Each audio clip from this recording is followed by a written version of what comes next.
The Shark Deck. Hello and welcome to Palace Intrigue. I am your host, Mark Francis. Liz Garbus and Chanel Cynic were two of the executives on Harry and Meghan's Netflix series. They spoke to the LA Times about the project. Cynic shares, "One thing that was really unique to this project was how careful we had to be with the personal archive. Some of the things Harry and Meghan were sharing with us were very much never before seen.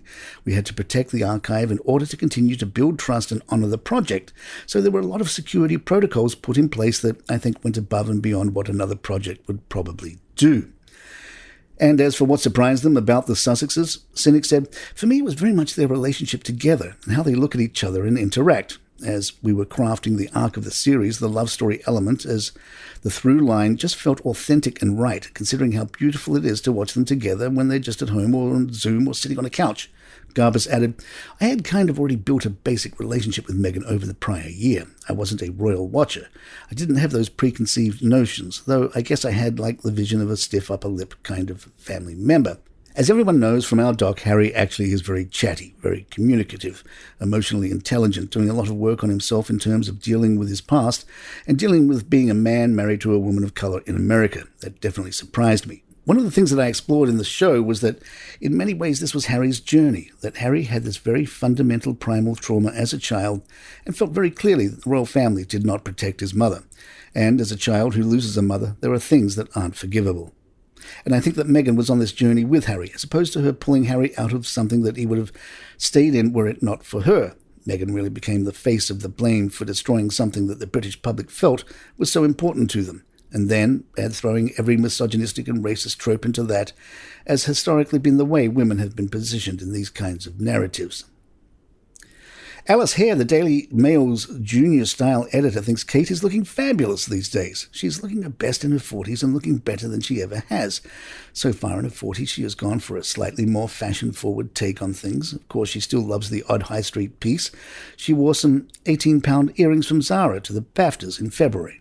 But generally, her outfits in her 40s have been some really high-end designers that have a step above those that she was wearing in her 30s. There is still a lot of McQueen and Alessandra Rich, who has become one of her absolute favourite designers, and she's worn her for lots of important moments in the past couple of years. Kate, in her 40s, is a bit more high fashion, which I am loving. All of us go through that transition from student to working, but she went through something so much bigger, from nobody to one of the most photographed women in the world. I think she did it with great ease and elegance. The Mirror shared some tips for making a fine cucumber sandwich, the kind Queen Elizabeth used to make. TV presenter Jenny Hanley recalled, "The most wonderful thing that happened at one of the Buckingham Palace garden parties that I was lucky enough to go to was not the fact of the scones, but the cucumber sandwiches. They may be a joke to some people, but when you've had a cucumber sandwich out on the grass at the back of Buckingham Palace and the sun is shining and there's mint in it, then you know you've made it. I will never make a cucumber sandwich without chopped mint in it again." The secret? The sandwiches were made with white bread, buttered and topped with sliced cucumber, a dash of mint, and a sprinkle of pepper. Palace Intrigue will be right back. Hey, it's Jordan Ross Myers, the man behind Twitter's notorious Lee Radswell and Don Gunvalson. I'm inviting you to join me every week for the Pretty Corrupt podcast. Along with my co-host, reality casting director Stacey Noel Connor, and disgraced entertainment TV producer Nate Safer, we probe the dark crevices of Hollywood, taking you inside the scandals of society's rich and infamous. Everything is fair game on the Pretty Corrupt podcast. Every Tuesday on all streaming platforms and at storicmedia.com. The Express took a look at some of the more bizarre royal deaths. We'll start with a death by brawl.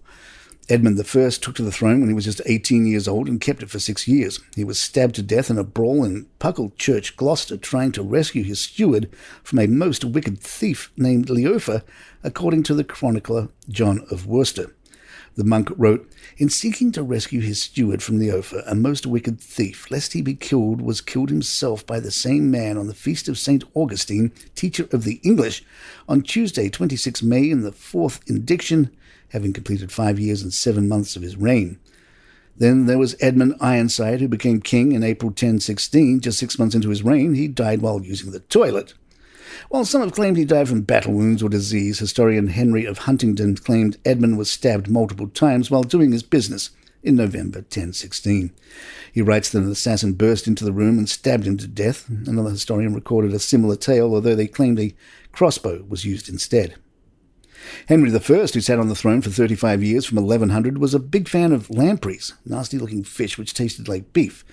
Although his doctors warned against him indulging in the gooey fish, he ignored the advice and continued eating them. It is thought a toxin inside the fish caused his death, as it was said the man who examined the king's brain after his death became ill and died too. Alexander III, the King of Scotland in 1286, was from drunk driving. The king had taken some wine and then was found lying at the bottom of a cliff with a broken neck along the route he had taken back to Kinghorn Castle. Sources believe that he had been riding erratically down the dangerous coastal path because he was drunk. His steed then lost its footing, and they both tumbled to their death. And there you have it. If you'd like to email us, our address is thepalaceintrigue@gmail.com. Please head on over to youtube.com and search for Palace Intrigue there and hit that subscribe button.